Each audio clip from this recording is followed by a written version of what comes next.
नमस्कार मित्रांनो, आज मंगळवार 17 फेब्रुवारी 2026. मित्रांनो, आज तुरीच्या दरात पुन्हा एकदा आपल्याला मोठा बदल पाहायला मिळालेले आहेत. मग तुरीचे भाव किती वाढलेले आहेत, की भाव घसरलेत, पहा मित्रांनो चॅनलच्या माध्यमातून. मित्रांनो, पहिली बाजार समिती आहे मंगळवेढा. लाल तुरीला आवक आलेली आहे 6 क्विंटलची.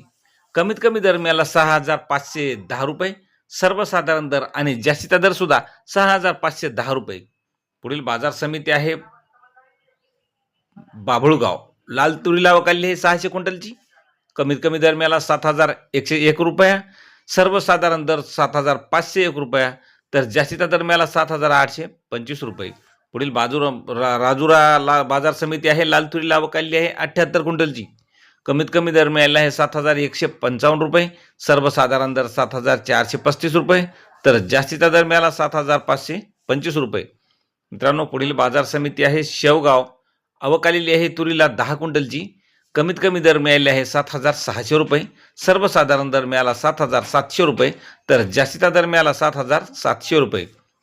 मित्रांनो, पुढील बाजार समिती आहे करमाळा. पांढऱ्या तुरीला आवक आलेली आहे 95 क्विंटलची. कमीत कमी दर मिळालेला आहे 7,200 रुपये.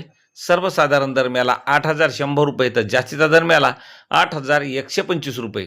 मित्रांनो, पुढील बाजार समिती आहे देऊळगाव राजा. पांढऱ्या तुरीला आवक आलेली आहे 9 क्विंटलची. कमीत कमी दर मिळाले आहे 6,100 रुपये. सर्वसाधारण दर मिळाला 7,350 रुपये. तर जास्तीचा दर मिळाला 7,500 रुपये. मित्रांनो, पुढील बाजार समिती आहे मोहोळ. पांढऱ्या तुरीला आवक आलेली आहे 30 क्विंटलची. कमीत कमी दर मिळाला आहे मोहोळ या ठिकाणी 6,500 रुपये. सर्वसाधारण दर मिळाला 7,000 रुपये. तर जास्तीचा दर मिळाला 7,500 रुपये.